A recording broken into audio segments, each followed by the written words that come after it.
going on, everybody? Welcome to the DST Show live stream. And a lot of news, but it's mainly news not a majority of the of my subscribers are really that concerned about. Except some news about Effie facing Joey Ryan or something. Or Effie, forcing a woman on his John for a spot. Like, that's disgusting. And YouTube, this is just an example. This is not really over the act. But if you see this,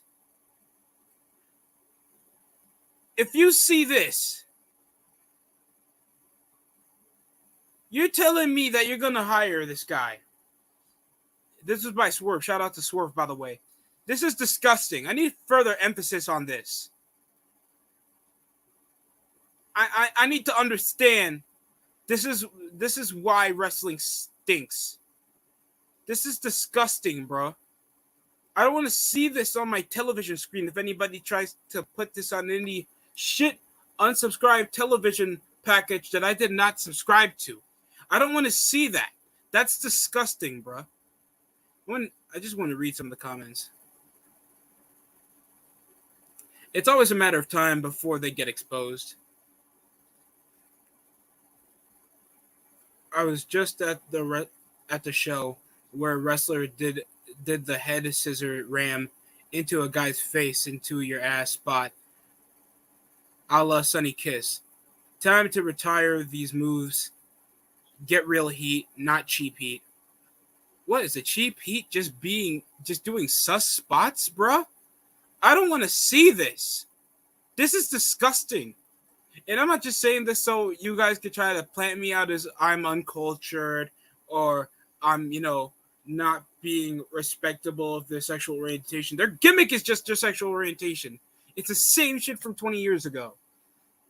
Except back in the days, doing stuff like that was groundbreaking because how we were not really used to homophobic, eccentric, flamboyant characters. Not everybody technically acts flamboyant. Look at this. This is gross, bruh.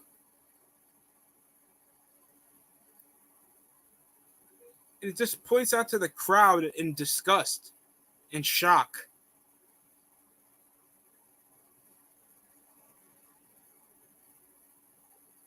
Hey, we gonna discuss Effie clip because wasn't that stuff very similar to Joey Ryan did? I'm just saying, okay. Why do you care about the ripoff like that? Well, let's get into other news. While that's going on, we of course have the Madden ratings that just came out for certain players, and we're gonna read some of them, right? Because I think the most recent ratings going to majority of the league right now, I just hate this stigma. It's like the hype is not the gameplay, the game modes, the graphics. What's new about the game? What makes it feel like everybody and their mom, even people that don't like NFL football, should get their hands on Madden? They just put a page on the players just getting excited about the rating, even though they're barely going to play this shit because they're busy making money actually playing the sport that they've worked hard to get. That's what I'm getting over all this. I don't want to care about Superstar Knockout, whatever gimmick they do that should have been on Madden Mobile. It just sucks.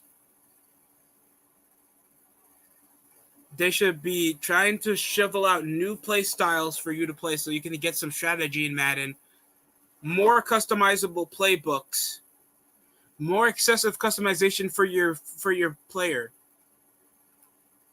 Creative freedom. I don't mind the in-depth.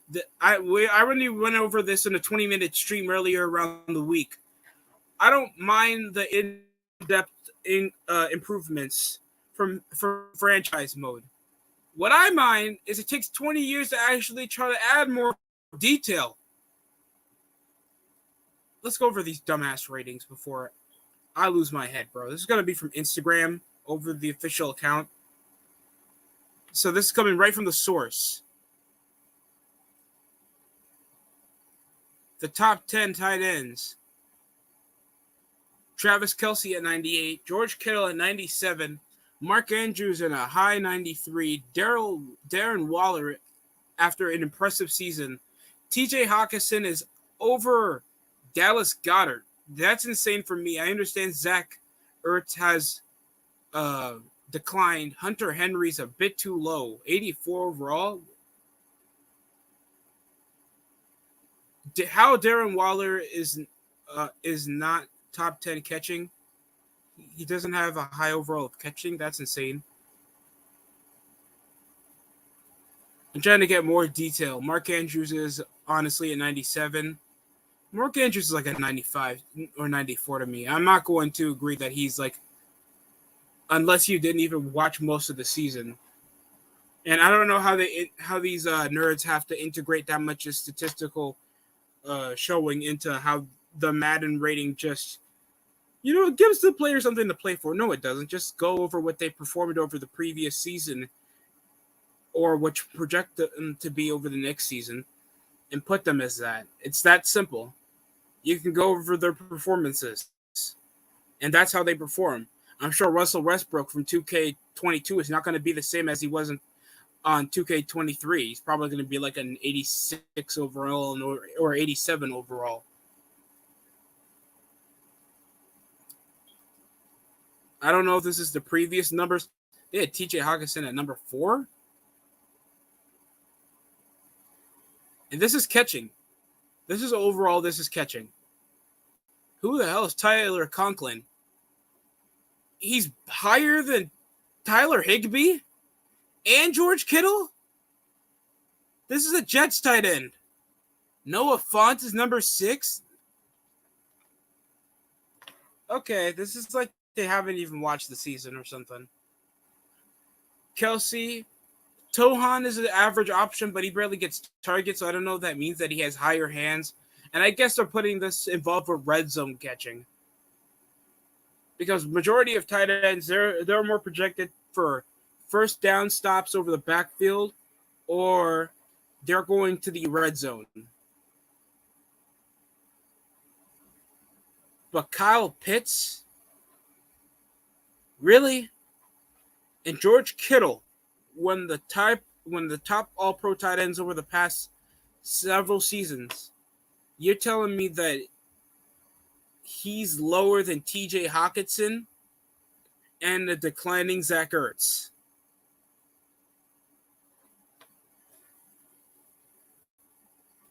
Huh? Okay. I think everybody is talking about wide receivers. We're going to go over the linebackers. And they have select positions for what's like the predominant overall. So they have pursuit and they have tackle. So number 1 overall is Fred Warner. Then Demario Davis from the Saints. Levante David from the Cardinals. Bobby Wagner that just became a New Orleans, Los Angeles Ram that we know as a Seahawk. Yet he's number 4 overall. He should be an 89 or an 87. I don't think he's like in the 90s. What the hell? Darius Leonard, very impressive linebacker at 90. Raquan Smith. Micah Parsons, I understand this is sophomore season, so I'll excuse the 88 overall. Eric Kendricks, though? And Devondre Campbell. Devin White shouldn't be an 85. The fuck? He should be in the same level as Micah Parsons. Plus, he's been there longer. No, dumbass. They're not going to make Micah 93 and Leonard a 95. That makes 0 sense.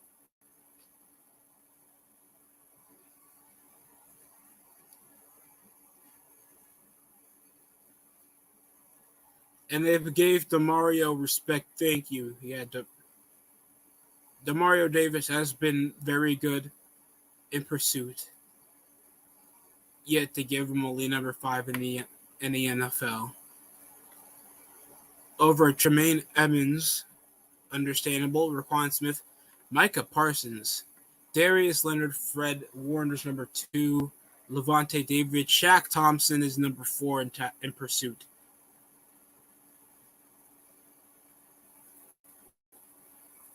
I'm shocked this is everybody's major concern. It's like, what's the gameplay going to be like? Am I going to like pick this up over the last couple months? Like I remember people get hyped for Madden and pretend that that's going to be the game they're going to be playing for the rest of the year, even though the NFL season's only like, 4 months, including January?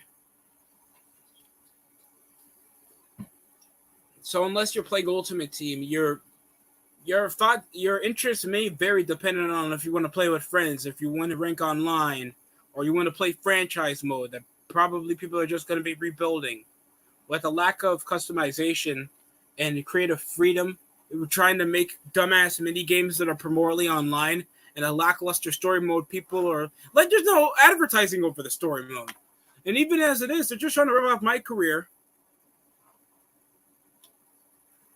with lack of variety. Like what? You're just gonna play probably in high school or college, or get undrafted, go to the NFL, do your thing in like probably quarterback, linebacker, corner, or wide receiver, or running back, because they never think of the other positions. And play like one season worth of storytelling, because that's the amount of money somehow they're given when they profit off Ultimate Team. And then they just piss off and get ready for the next game where they have to make bullshit Ultimate Team content. So don't get it twisted. Man is not going to change how their formula is, because they got to keep that money stream going. It's the same thing as a water stream, except you don't want to cut it off because you won't get that consistent flow.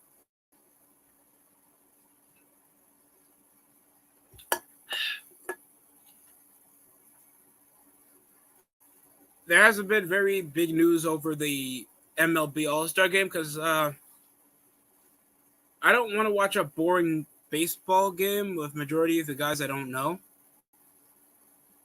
I mean, I've been paying attention on baseball a lot more often than recent years, because the Yankees have actually kept my attention. They've been very exciting to watch, and they have been very successful.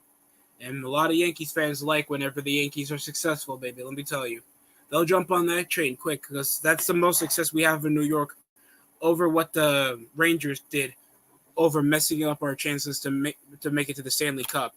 And the Jets and Knicks and Giants, I'd rather not say. Honestly,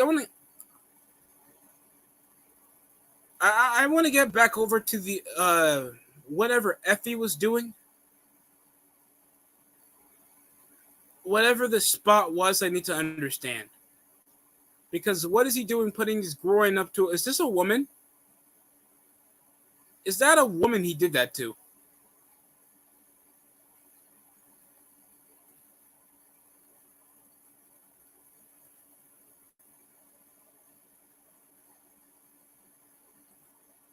I mean, Joey Ryan, and everybody's trying to be like, Joey Ryan and Effie are just completely different wrestlers. They're both doing sex offender gimmicks, trying to be provocative and completely sexual in their own different orientation, with no interesting gimmick. Nothing. Anybody tells me different, you're just lying to yourself to the extent that you know more wrestling than me. And if that's how it is, go ahead. I don't mind, because I don't take this as seriously as you do, even though you haven't done it before. So, to the extent of that, just understand your remark and understand this is just gross. Whatever this is, oh my God. You got like 10 dudes saying Effie is literally Joey Ryan. And then you got 10 wrestlers saying everyone is trying to ruin Effie's career and cancel him. Like, not every tweet you make needs to be life or death. Just make it down just take it down a few notches. Again, sexual spots make you uncomfortable. You have every right to express your coercive consent and something worth discussing with wrestlers. Oh my god! Every time people tweet, they make me dyslexic because it's not. It's not English. It's not English, bro. I'm sorry.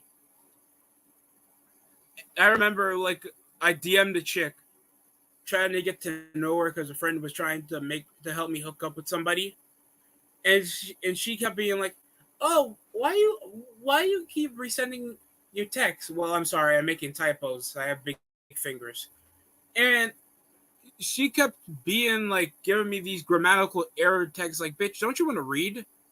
You don't want to sort of understand my text, right? You want to completely understand what I'm saying, or else you would call, so we can have a conversation. That's the point. It's weird. I mean, you guys want to disagree and just be antisocial or whatever bullshit you can't do. Oh my god! Hey, yo! This is what you wrestling fans want to watch? This is what you wrestling fans want to watch, huh? Effie's forcing a midget near a dildo spot. Somebody's asking from. From what? You pervert? I hate when the indies go too far like this.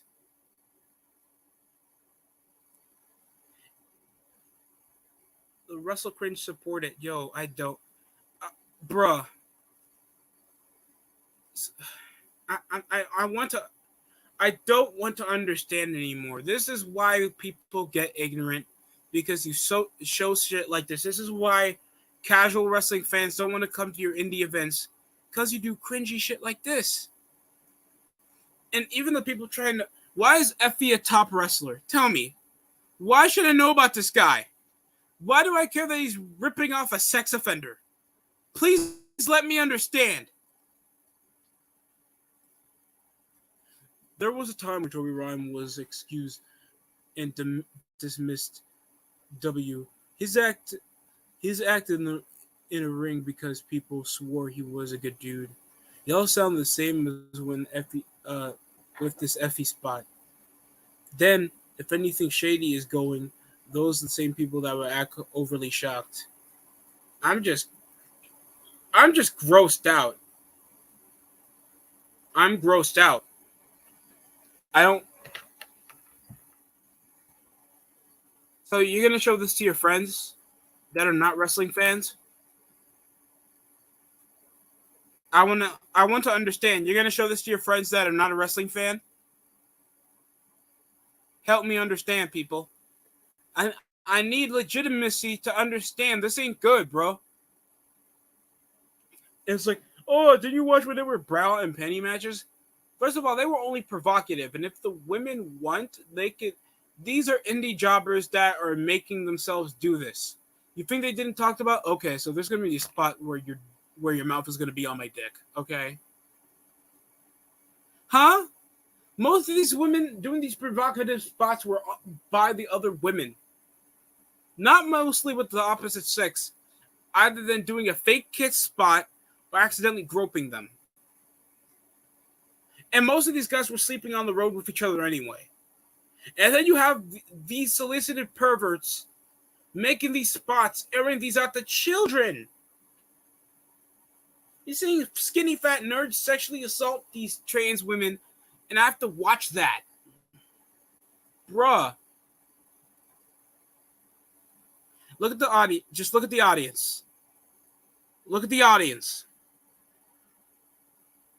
What part of this sounds like these fans are excited about this match? And you guys care about Joey Ryan? This makes you care about Joey Ryan? This means that I want my money back. That's fucking gross. Again, if it's not my type of wrestling, I understand. But you're telling me many other fans would rather watch this than what AEW or the Impact or whatever the hell any other indie fed is doing? I want to read some of Swerve's tweets here. Disney, but who is hiring Effie? He's doing the worst thing in the ring. But what Joey Ryan has been accused of and done. Or do it behind the cameras. It seems like they do anything as long as it's inside the ring.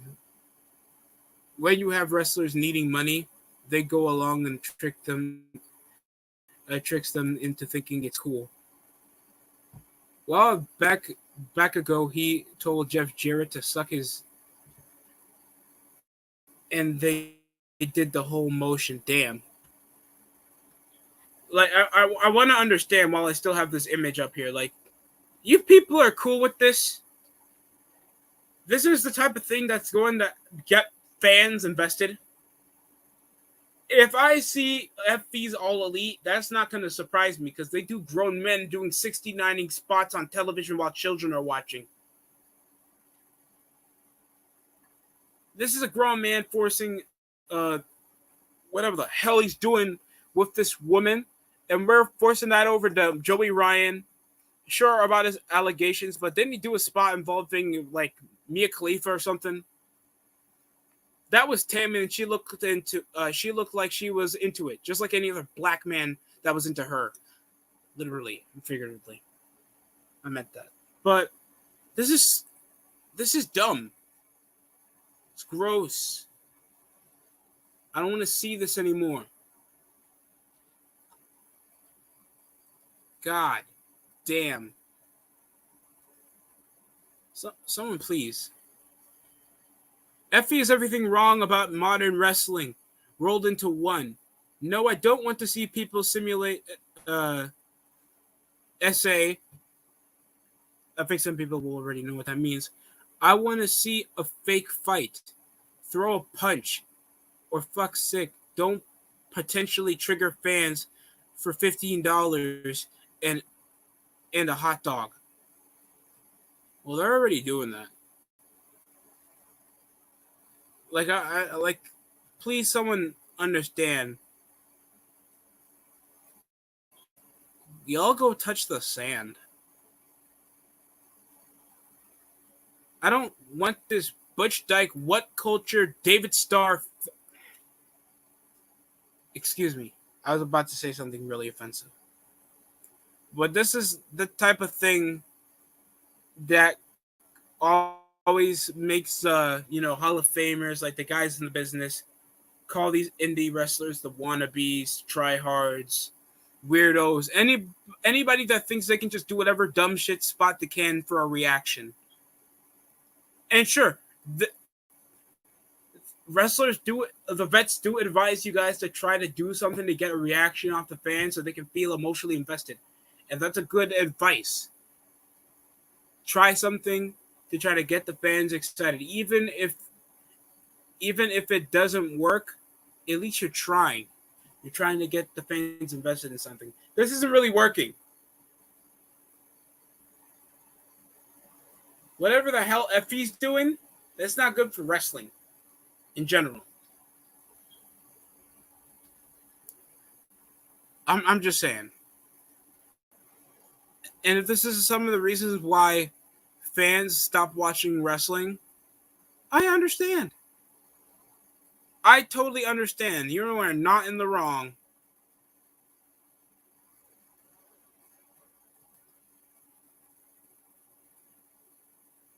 She's gorgeous. Nat by nature. Runs in the family. Wish she was a bit older.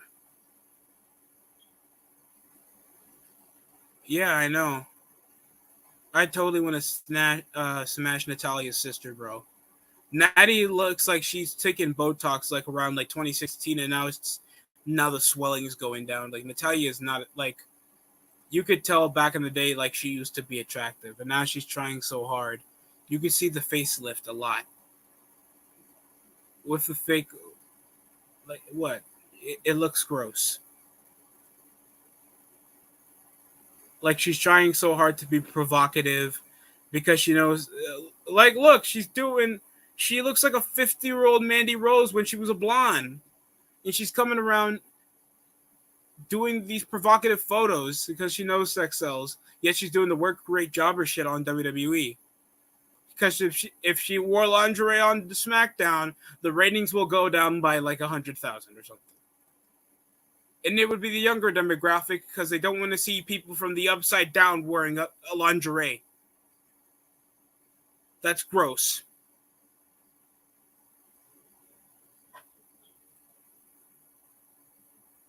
If you want, we can go over the ratings as well.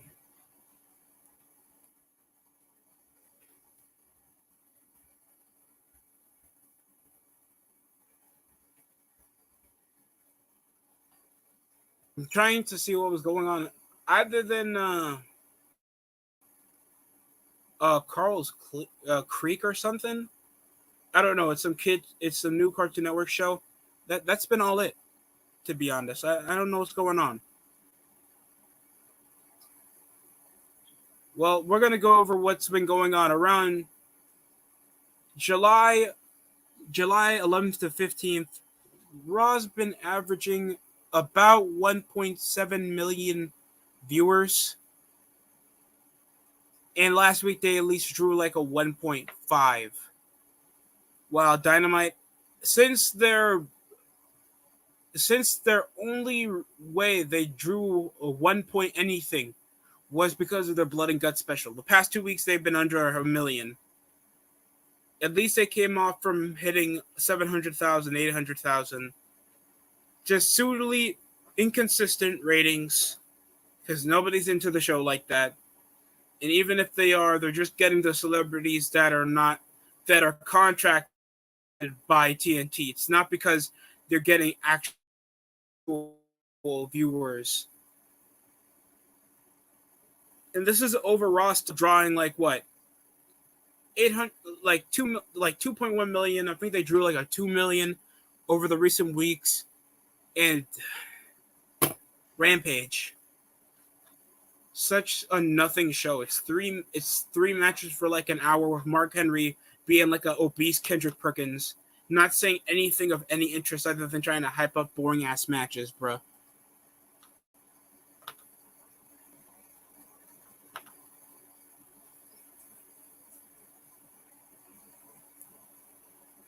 Trying to look at more recent statistics. There hasn't been any of much data that's going on.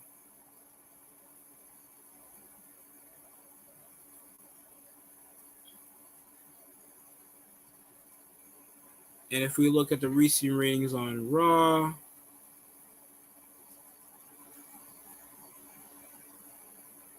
July 18th, they drew a 1.7.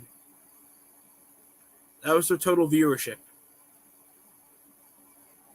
1.7 million. So they've been considerably consistent over the past 2 weeks since July 4th when they drew a 1.5 because people want to spend time with their families when there's nothing to watch. And that's not me trying to take a shot. That's just logic in any sense. Unless it's holiday season that people will stay home after Thanksgiving dinner's done and try to catch up on football. July 15th, SmackDown drew like a 1.9.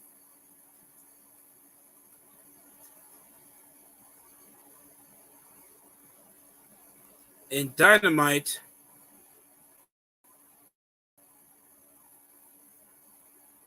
904. Wow, they lost 30,000 viewers over the recent episode. That's 30. That's at least like 34,000 people that stopped watching. You see how much Dynamite just needs that kick in the ass of trying to actually sell over the wrestlers and getting some japs to try to try to push over their product when nobody knows what the Japanese stars are. And they're not getting much of their roster over, and that's the standpoint. If you keep trying to add more belts, add new wrestlers when the new older wrestlers that's been in the company since day one or had a longer stint don't get established, so nobody feels invested.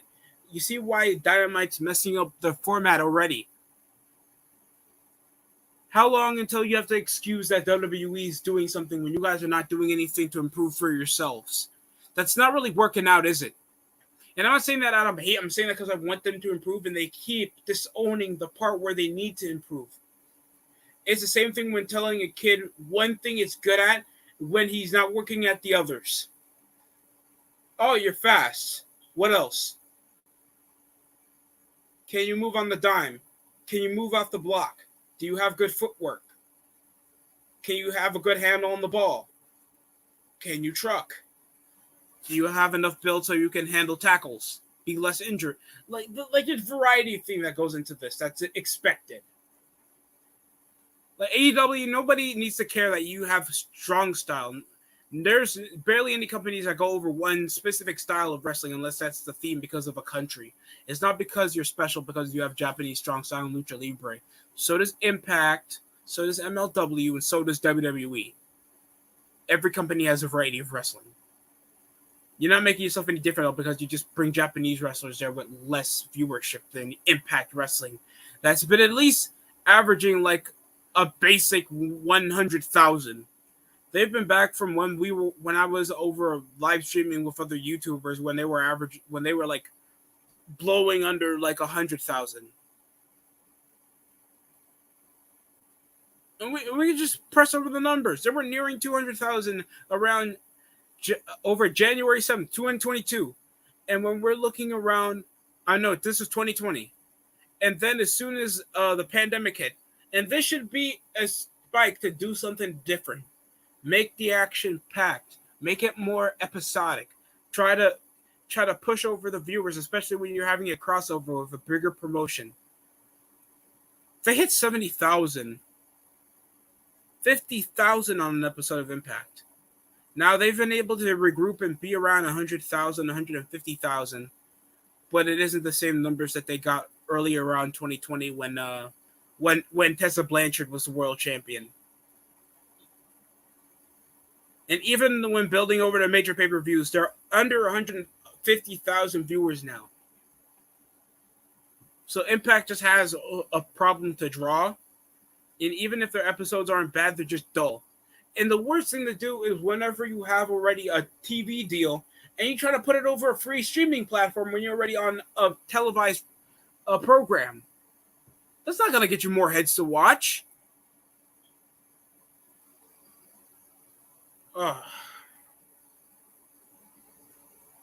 That's such a bad business strategy. Like, you're going to watch me on YouTube. I expect you guys to watch off YouTube. And if you guys want, you can watch me on Twitch. That's not real. I don't really stream stuff on Twitch, but that's other stuff that actually benefits my product. Because even if I do stuff on Twitch, I want more people to come to my YouTube channel.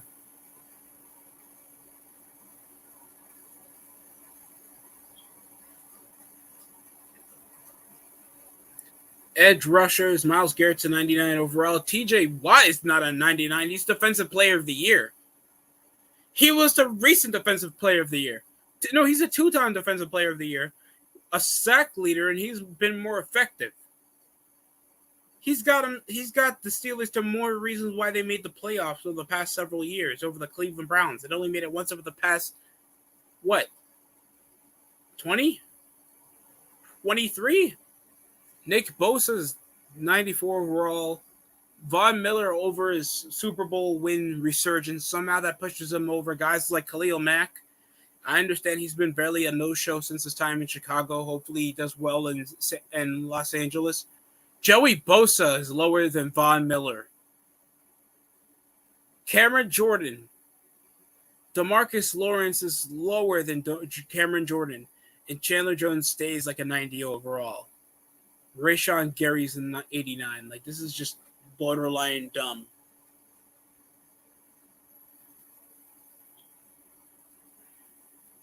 If you guys want more reasons why you don't want Madden, I'll probably go over it, even though I already went over why Madden 23 is going to suck. I think I already did that on Madden 22, and I did that on Madden 21, and I still ended up biting the games. I'm not going to do that again. Knock on. Oh, damn it, this isn't what.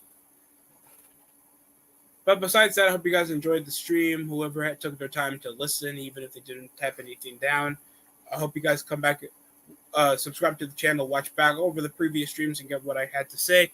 That's it for me, and I hope you guys enjoyed the DST show.